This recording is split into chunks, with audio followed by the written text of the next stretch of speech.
TYBA semester 6 प्रगत समग्र लक्ष अर्थशास्त्र यामध्ये आज आपण वाजवी विनिमय दर संकल्पना या संदर्भात चर्चा करणार आहोत. वाजवी विनिमय दर दोन प्रकारे व्यक्त केला जाऊ शकतो. एक, देशी चलनाचे मूल्य परकीय चलनातील मूल्य व्यक्त करणे म्हणजेच वाजवी विनिमय दर. आपल्या देशाचं जे चलन आहे त्या चलनाचं मूल्य परकीय चलनाच्या मूल्यामध्ये व्यक्त करणं म्हणजेच त्याला वाजवी विनिमय दर असं म्हणतात. याचे एक उदाहरण दिले, भारत आणि अमेरिका. भारतासाठी रुपया हा देशी चलन आहे तर डॉलर हा परकीय चलन आहे. त्यामुळे रुपयाचे वाजवी मूल्य डॉलरमध्ये व्यक्त करावे लागते. सर्वसाधारणपणे पाहिलं तर 21 फेब्रुवारी 2019ला भारतीय एक रुपयाची डॉलरच्या तुलनेत 71.25 पैसे इतकी किंमत होती. 21 फेब्रुवारी 1919ला. किंवा असं आपण रुपयामध्ये $1 बरोबर 71 रुपये 25 पैसे. यापेक्षा आपण असंही म्हणू शकतो की ₹1 बरोबर 0.01435 इतकी किंमत. याचाच अर्थ असा होतो की ₹1 अमेरिकन व्यक्तीला इतके 0.14035 मोजावे लागेल. तर दुसरी विनिमय दर म्हणजेच आपण परकीय चलनाची देशी चलनामध्ये मूल्य व्यक्त करूनही सांगू शकतो. परकीय चलनाचं देशी चलनामध्ये आपण विनिमय मूल्य व्यक्त करूनही सांगू शकतो. उदाहरणार्थ $1 बरोबर 70 रुपये 25 पैसे म्हणजेच $1ची भारतीय रुपयातील किंमत या ठिकाणी 71 रुपये 25 पैसे अशी आहे. म्हणजेच जर तुम्ही बँकात गेलात आणि डॉलरची मागणी केली तर तुम्हाला 71 रुपये 25 पैसे हे द्यावे लागतील. किंवा तुम्ही बँकेला $1 दिला तर बँक तुम्हाला 71 रुपये 25 पैसे देऊ शकते. अशा प्रकारे वाजवी विनिमय दर दोन प्रकारे व्यक्त करता येतो. एक देशी चलनात मूल्य व्यक्त करणं आणि दुसरा आपल्या परकीय चलनात त्याचे मूल्य व्यक्त करणं. यालाच वाजवी विनिमय दर असं म्हणतात. आणि हा विनिमय दर या ठिकाणी दोन पद्धतीने व्यक्त केला जातो. पहिला म्हणजेच चलनाचं मूल्य परकीय चलनातील मूल्य किंवा परकीय चलनाचे मूल्य देशी चलनातील मूल्य व्यक्त करून या ठिकाणी विनिमय दर व्यक्त केला जातो. आता वाजवी विनिमय दराचे अधिमूल्य नॉर्मल ॲप्रिसिएशन. आता जर बघितलं तर वाजवी विनिमय दराचे अधिमूल्यन कसं होतं तर या संदर्भात या ठिकाणी चर्चा करत असताना जेव्हा देशी चलनाचे मूल्य परकीय चलनाच्या तुलनेत वाढते, देशी चलनाचे मूल्य परकीय चलनाच्या तुलनेत वाढते त्याला विनिमय दराचे अधिमूल्य असे म्हणतात. उदाहरणार्थ जर भारतीय रुपयाचा विनिमय दर 71 रुपयापासून 70 रुपये प्रति डॉलर असा होतो, 71 रुपयापासून 70 रुपये प्रति डॉलर असा झाला तर भारतीयाचे अधिमूल्य असे म्हणतात. म्हणजेच अधिमूल्यानंतर $1 खरेदी करण्यासाठी पूर्वीपेक्षा ₹1 म्हणजेच या ठिकाणी 71 ऐवजी 70 रुपये द्यावे लागतात. म्हणजे पूर्वीपेक्षा आधी म्हणजेच विनिमय दर आता कमी झाला. याचाच अर्थ आपण असं म्हणू शकतो की डॉलरच्या तुलनेत रुपयाचे मूल्य वाढले. आता वाजवी विनिमय दराचे अवमूल्य नॉर्मल डिप्रेशन्स.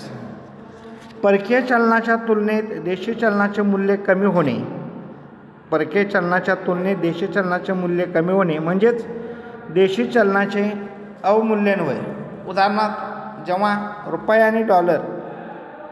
आणि डॉलर यांच्यातील विनिमय दर 71 रुपयापासून 72 रुपये प्रति डॉलर असा होईल त्यालाच रुपयाचं अवमूल्यन असं म्हणतात. म्हणजे आता $1 खरेदी करण्यासाठी पूर्वीपेक्षा ₹1 म्हणजेच 71 रुपयाऐवजी 72 रुपये अधिक मोजावे लागतील. म्हणजेच विनिमय दर वाढला. याचाच अर्थ डॉलरच्या तुलनेत रुपयाचं मूल्य कमी झालं. यालाच वाजवी विनिमय दराचे अवमूल्यन म्हणतात. म्हणजेच वाजवी विनिमय दर देशी चलनात व्यक्त करणं किंवा परकीय चलनात आपल्या देशाच्या चलनाचं मूल्य व्यक्त करणं. त्यामध्ये वाजवी दराचे अधिमूल्यन म्हणजेच रुपयाचं मूल्य वाढले. पुढे वाजवी दराचे अवमूल्यन म्हणजे रुपयाचं मूल्य कमी झालं, डॉलरचं मूल्य वाढले. त्यानंतर वास्तविक विनिमय दर. आता यानंतर आपण वास्तविक विनिमय दर संकल्पना पाहत असताना देशातील वस्तूच्या तुलनात्मक किमतीसोबतच या ठिकाणी त्याचं समायोजित केलं जातं. सर्वसाधारणपणे वास्तव विनिमय दर हा निर्देशांकांच्या स्वरूपात दर्शवला जातो. उदाहरणार्थ भारतीय रुपयांचे अमेरिकन वस्तूतील मूल्य व्यक्त करणे. भारतीय रुपयांचे अमेरिकेतील वस्तूतील मूल्य व्यक्त करणे म्हणजेच वास्तव विनिमय दर. उदाहरणार्थ समजा भारतात टाटा नेक्सा ही एकच कार उत्पादित केली जाते, तर अमेरिकेत फोर्ड ही एकच कार उत्पादित केली जाते. भारतात टाटा नेक्सा तर अमेरिकेत फोर्ड. आता या ठिकाणी भारताच्या वस्तूची टाटा नेक्साची अमेरिकन वस्तूमध्ये फोर्डची कार किंमत व्यक्त करून या ठिकाणी दोन्ही देशाच्या कारच्या किमतीमध्ये विनिमय दर ठरवून तो विनिमय दर व्यक्त करणं त्यालाच वास्तव विनिमय दर निश्चित असं म्हणतात. त्यासाठी आपल्याला दोन्ही वस्तूंच्या किमती कोणत्या तरी एकाच चलनात व्यक्त करून त्यांची तुलनात्मक किंमत सांगावी लागेल. एकाच चलनात व्यक्त करून जर आपण दोन्ही कारची किंमत डॉलरमध्ये व्यक्त केली तर सुरुवातीला आपल्याला टाटा नेक्सॉनची किंमत भारतामध्ये 7 लाख रुपये आहे, तर रुपयाची किंमत डॉलरमध्ये इतकी असेल तर या ठिकाणी त्याला डॉलर आणि त्याचा ती किंमत रुपयाचं अंतर्गत मूल्य याची तुलना करून त्याचं उत्तर $9,824.5 इतके डॉलर असेल. तर दुसऱ्या टप्प्यामध्ये आपल्याला टाटा नेक्सॉनच्या डॉलर्समधील किमतीचे फोर्ड कारच्या डॉलरमधील किमतीचे असलेले गुणोत्तर मोजावे लागेल. त्या दोन्हींची तुलना आणि त्या दोन्हींचं असणारं गुणोत्तर मोजावे लागेल.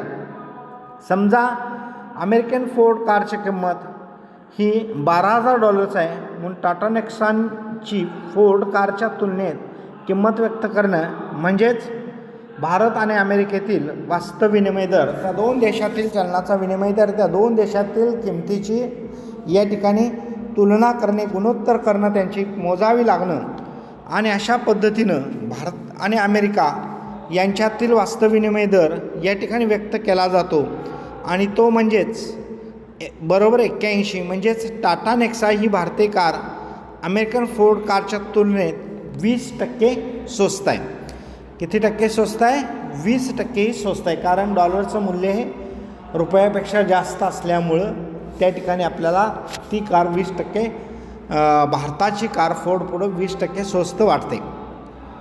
आता या संदर्भात जे वरील विनिमय दराचं सूत्र याचा संक्षिप्त विचार केला, आपण एक सूत्र विचार केलं तर वास्तव विनिमय दर बरोबर वाजवी विनिमय दर गुणिले देशी किंमत पातळी भागिले परकीय चलनाची किंमत हे या ठिकाणी सूत्र दिलेलं आहे. वास्तव विनिमय दर बरोबर वाजवी विनिमय दर गुणिले देशी किंमत पातळी भागिले परकीय चलनाची किंमत या ठिकाणी काढलेली आहे. ती 0.81 म्हणजेच भारतीय टाटा नेक्सॉनच्या एका नगाबरोबर अमेरिकन फोर्ड कारच्या केवळ 0.81% एवढाच नग प्राप्त होईल, किंवा अमेरिकेच्या फोर्ड कंपनीची एक कार खरेदी करण्यासाठी भारतीय टाटा नेक्सॉनच्या 1.2 कार त्यांना द्यावी लागतील. अशा पद्धतीनं डॉलर आणि रुपयाच्या विनिमय दराची तुलना करून $1 म्हणजे किती रुपये आणि यावरून फोर्डची डॉलरमध्ये असणारी किंमत आणि भारतातील टाटा नेक्सॉनची भारतीय रुपयामध्ये असणारी किंमत या दोन्हींचा विचार केला तर आपल्याला त्या रुपयाच्या तुलनेत विचार केला तर 0.81% भाग आपल्याला एक टाटा नेक्सॉनच्या खरेदीमध्ये किंवा टाटा नेक्सॉनच्या तुलनात्मक विचार केला तर फोर्डचा 0.81% भाग मिळेल. पण फोर्डच्या तुलनेत आपल्याला 1.2 कार ह्या नेक्सॉन कार अमेरिकेला द्यावे लागते. त्यानंतर वास्तव विनिमय दर का महत्त्वाचा असतो या संदर्भात आपण थोडक्यात चर्चा करूया. जो आपण विनिमय दराच्या संदर्भात वाजवी विनिमय दर पाहिला, त्यानंतर वास्तविक विनिमय दर पाहिला. त्यासाठी आपण एक सूत्र, एक किंमत या ठिकाणी आपण पाहिलेले आहे. आणि त्या ठिकाणी जर आपण पाहिलं गेलं तर या टाटा नेक्सॉनच्या या संदर्भात आणि फोर्डच्या संदर्भात आणि डॉलरच्या संदर्भात या ठिकाणी विचार करून या किमतीची तुलना करत असल्यामुळे आपल्याला वाजवी विनिमय दर आणि वास्तव विनिमय दर या संकल्पना बघितल्या. आता या ठिकाणी वास्तव विनिमय दर का महत्त्वाचा असतो, why the rate exchange rate is matters, काय महत्त्वाचा असतो हे पाहणं गरजेचं आहे. समजा एखादा देश किती वस्तूंची निर्यात आणि आयात करेल हे जर ठरवण्यामध्ये वास्तव विनिमय दर फार महत्त्वाचा आहे. एक देश किती वस्तूची आयात आणि निर्यात करेल ह्यासाठी वास्तव विनिमय दर फार महत्त्वाचा आहे. उदाहरणार्थ समजा एखाद्या व्यक्तीला आपल्या मित्राला भेटवस्तू म्हणून भारतीय कार द्यावी की अमेरिकन कार द्यावी असा प्रश्न पडला तर तो निश्चितच वास्तव विनिमय दराचा विचार करेल. म्हणजेच कुठल्या देशाची कार स्वस्त पडेल याचा तो विचार करेल आणि त्यानुसारच निर्णय घेईल. त्याप्रमाणे जर एखादी व्यक्तीला जर पर्यटनासाठी जपान किंवा दुबईला या 2 देशापैकी एका देशाची निवड करायची असेल तर तो जपानमधील व दुबईमधील हॉटेलच्या रूमचे भाडे किती आहे, त्यांचा भारतीय रुपयामध्ये वास्तविक विनिमय दर किती आहे, ह्या सगळ्यांचा विचार करूनच ती व्यक्ती या ठिकाणी निर्णय घेऊ शकते. अशा पद्धतीचं दृष्टिकोनातून विचार केला तर हे जे विश्लेषण आपण कारचं आणि पर्यटन अमेरिका, जपान आणि दुबईचा विचार केला, हे वैयक्तिक विश्लेषणासाठी किंवा वैयक्तिक वस्तूच्या मागणीसाठी हे विश्लेषण लॉग आहे. परंतु एकूण अर्थव्यवस्थेचा अभ्यास करायसाठी आपल्याला अर्थव्यवस्थेतील एकूण किंमत पातळीचा विचार करावाच लागेल. अर्थव्यवस्थेतील एकूण म्हणजेच वास्तव विनिमय दर मोजण्यासाठी ग्राहक किंमत निर्देशांक, वास्तव विनिमय दर मोजण्यासाठी ग्राहक किंमत निर्देशांक विचारात घ्यावा लागेल की जो विविध वस्तू आणि सेवांनी भरलेल्या टोपलीच्या किमतीवरून निश्चित केला जातो. विविध वस्तू आणि सेवांनी भरलेल्या टोपलीच्या किमतीवरून निश्चित केला जातो. भारतीय वस्तू आणि सेवांच्या टोपलीच्या किंमत निर्देशांक आणि परकीय वस्तू आणि सेवांच्या टोपलीचा किंमत निर्देशांक तसेच भारतीय रुपया आणि परकीय चलनामधील वाजवी विनिमय दरातील एकूण वास्तव विनिमय दर या ठिकाणी मोजला जातो आणि तो निश्चित केला जातो. वास्तव विनिमय दर बरोबर या ठिकाणी वाजवी विनिमय दर गुणिले देशीय किंमत निर्देशांक बरोबर भागिले परकीय किंमत निर्देशांक, वास्तव विनिमय दर बरोबर वाजवी विनिमय दर गुणिले देशीय किंमत निर्देशांक भागिले परकीय किंमत निर्देशांक. म्हणजेच एखाद्या देशामध्ये विशिष्ट वस्तू आणि सेवांचा समावेश असलेली टोपली ज्या किमतीला खरेदी केली जाते त्याच वस्तू आणि सेवांची टोपली परकीय देशामध्ये किती किमतीला खरेदी केली जाऊ शकते याचा तुलनात्मक मोजमाप हे वास्तव विनिमय दरावरून करण्यात येते. अशा प्रकारे एखाद्या देशाच्या वस्तू व सेवांचे निव्वळ निर्यात मूल्य निश्चित करण्यामध्ये त्या देशाचा वास्तव विनिमय दर हा अतिशय महत्त्वाची भूमिका पार पडतो.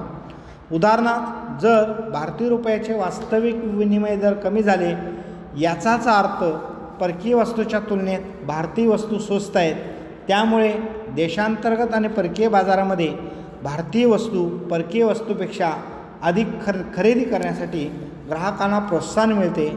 त्याचाच परिणाम म्हणून भारताची आयात कमी होते व निर्यातीमध्ये मोठी वाढ होते. त्यामुळे भारताच्या युवा निर्यात मूल्य वाढेल. त्याचप्रमाणे जर भारताच्या रुपयाचे वास्तव विनिमय दर वाढले तर भारतीय वस्तू परकीय वस्तूच्या तुलनेत महाग होतील. त्यामुळे देशांतर्गत व परकीय बाजारपेठामध्ये भारतीय वस्तूंची मागणी कमी होईल. याचा परिणाम म्हणून भारताची निर्यात कमी व आयात अधिक होते आणि त्यामुळे भारताच्या ऋणात्मक निव्वळ निर्यात मूल्याचा त्या ठिकाणी आपल्याला सामना करावा लागतो. या दृष्टिकोनातूनच वास्तव विनिमय दर देशाच्या आयात निर्यातीच्या दृष्टिकोनातून विचार करण्यासाठी अतिशय महत्त्वाचं असल्याचं आपल्याला पाहायला मिळतं. अशा पद्धतीनं आज आपण वाजवी विनिमय दर आणि वास्तव विनिमय दर या संकल्पनांची चर्चा केलेली आहे. धन्यवाद.